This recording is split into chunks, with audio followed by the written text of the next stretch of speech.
address the needs and concerns of all Nigerians. The justice sector has made remarkable progress in recent years, driven by the dedication and hard work of the departments and units of the ministry, partners and stakeholders. Permit me to highlight some of these achievements. 1. Development and adoption of the National Policy on Justice 2024-2028. The National Policy on Justice 2024-2028 was developed in collaboration with stakeholders. The next step. Distinguished ladies and gentlemen, the next steps are as follows. 1. Gazetting and signing off the national minimum standards by the Attorney General of the Federation. 2. Organize sensation workshop on national minimum standards. 3. Printing in 3 major languages and pidgin English. Number 4 now, restorative justice framework. Distinguished directors, distinguished ladies and gentlemen, review and validation of restorative justice document for the FCT, that is the Bill, Policy, Practice Direction and Training Manuals 2025 to 2027, June 2024. This activity aims to review and validate the legal framework for implementing restorative justice, otherwise known as RJ, in the FCT. A restorative justice is an alternative approach to traditional justice system, which focuses on punishment of the offenders rather than reintegration, considering victims, offenders, and the community, and bearing in mind that the purpose of punishment is not to destroy but to build. Capacity building workshops and sensitization sessions for stakeholders on restorative justice implementation in the Federal Capital Territory, September 2024. These aims to sensitize stakeholders about the restorative justice legal frameworks and equip them with necessary skills in the implementation of RJ in FCT. On this note, I want to discuss the next step under this. It is the setting up of Restorative Justice Center in Federal Ministry of Justice and ensure that the multi-door state courthouse center is well equipped to meet the need of all clients and stakeholders. Capacity building for facilitators on implementation of RG to commence second quarter 2025. Then the next major issue I want to deal with is plea bargaining. Signing off and unveiling of plea bargaining guidelines for federal prosecutors, December 2023. This provides a comprehensive framework to guide plea bargaining practices for federal prosecutors and standardization, fairness, and transparency of the process of plea bargaining. Need assessments on plea bargaining process conducted for prosecutors, the judiciary, and the Nigerian Bar Association, NBA, July 2024. The aim of this program was to identify gaps and challenges in the implementation of plea bargaining as judiciary, prosecutors, and NBA. Capacity building workshops and stakeholder sensitization for justice actors on plea bargaining, that was in October 2024. The fulcrum of this program was to sensitize the justice sector actors on plea bargaining. Then I deal with the next step. In the 5-month capacity building commencing from November 2024 to May 2025. So, 6, I discussed the non-custodial sentencing initiatives. Capacity building workshops on non-custodial measures using the Federal Capital Territory, High Courts, custodial and non-custodial sentencing Practice Direction 2020, produced by the Federal Ministry of Justice in collaboration with the FCT Judiciary to enable courts in the Federal Capital Territory that exercise criminal jurisdictions to award non-custodial sentences in line with the provisions of the Administration of Criminal Justice Act and Nigerian Correctional Service Act 2029. This is aimed at discongesting the custodial sentence, facilitation of speedy dispensation of justice. The ministry built and furnished courts in Kirikiri prison in Lagos and also installed a virtual court system to fast-track the trial and discongest the custodial sentence. I will be handing over the key to 2 of the courtrooms to the Honorable the Chief Judge of Federal Capital Territory and 1 courtroom to the CJ of Lagos State in Lagos. Justice Information Management System. This initiative aims at addressing the inefficiencies in Nigeria's criminal justice system through technological advancements. The purpose is to develop a justice information management system that will incorporate case management and biometric technology to enhance coordination and transparency and efficiency among justice sector institutions. Day 2, strategy session with ICT officers of the MDAs on the development of JIM 16 to 17 December 2024. Excuse me. These aims for MDAs to present status of database systems of their institutions, summary of their existing databases, and operability and drafting of a comprehensive statistical data framework. Number 9, child justice reform. Review and validation of prosecution and legal aid guidelines for children in contact with the law, March 2024. Provided a legal framework for handling cases of children in contact with the law. Capacity building workshops on improving child justice measures across MDAs, April 2024.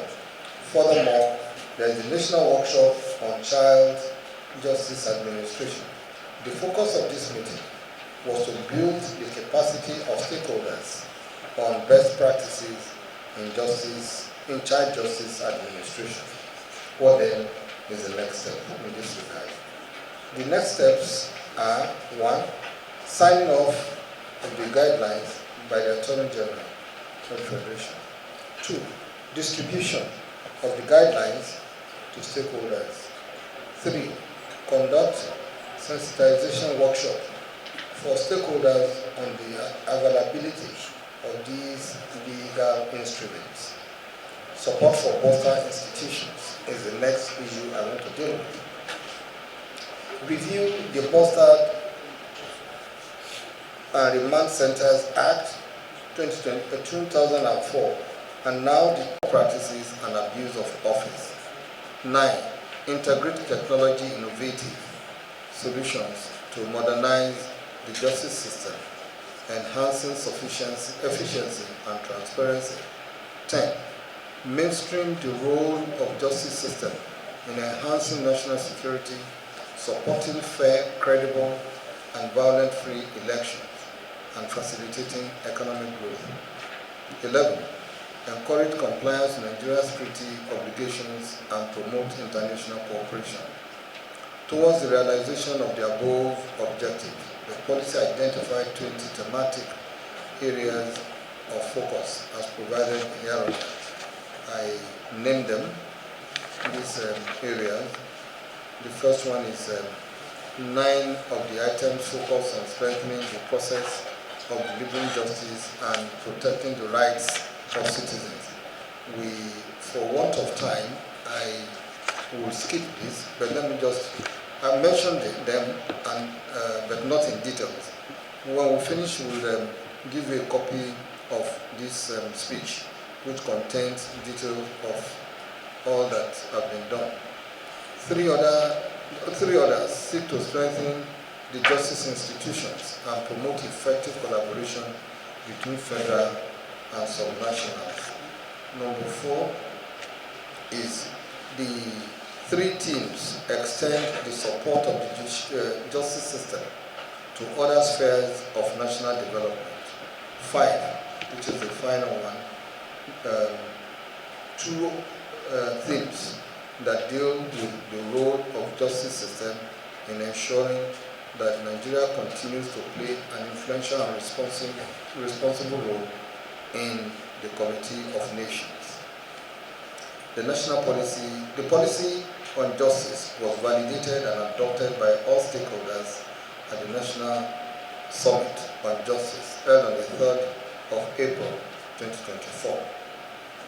The National Policy on Arbitration and Alternative Dispute Resolution 2024, in an effort to enhance the practice of arbitration in Nigeria, promote Nigeria as an arbitration hub in Africa, create an enabling environment for foreign direct investment in Nigeria, thereby promoting the development of our national economy, the ministry.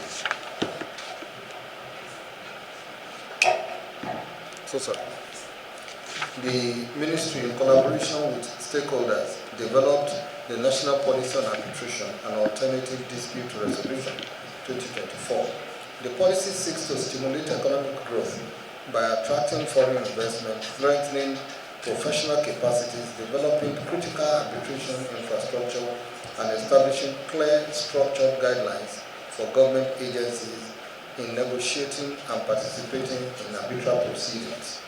The objective of the policy is to transform Nigeria into a competitive, internationally recognized arbitration hub with transparent, efficient, and globally compatible dispute resolution mechanisms.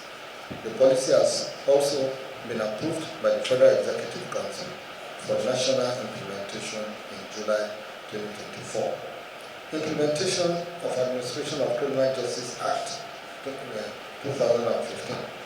The Administration of Criminal Justice Act 2015 seeks to reform the administration of criminal justice through speedy dispensation of justice, protection of human rights, accountability, and oversight between and amongst criminal justice institutions. Since its enactment, the Ministry has been leading efforts to ensure its effective implementation to ensure citizens' access to justice and protection of their rights.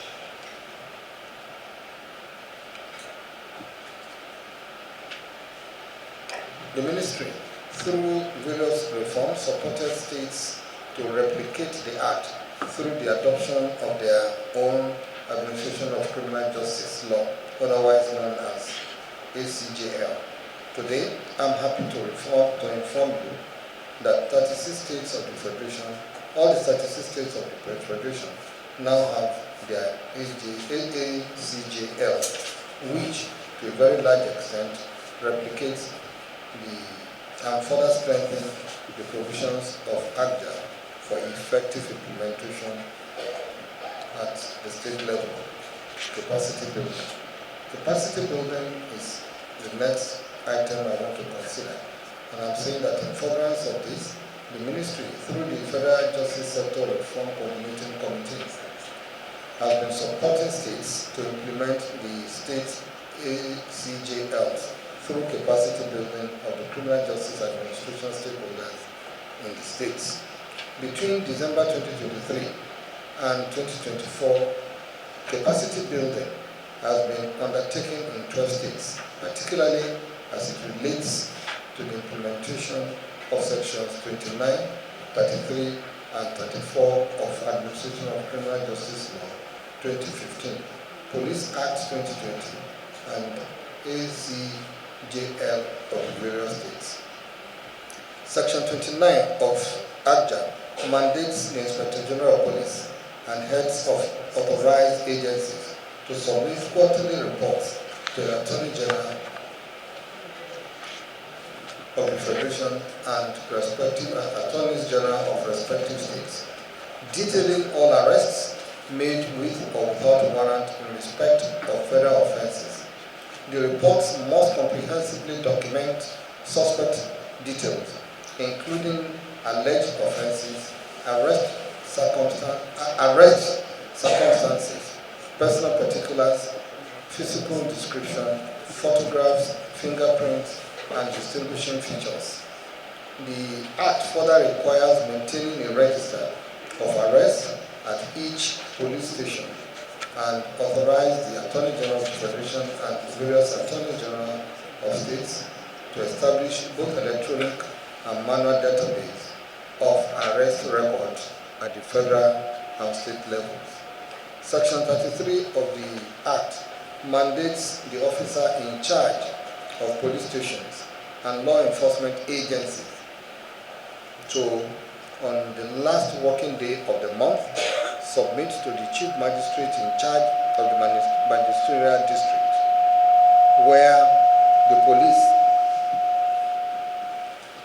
the police station is located a report detailing all arrests made with or without warrant, including specific personal and arrest-related information such as alleged offenses, circumstances of arrest, suspects' details, and identification particulars of the suspect.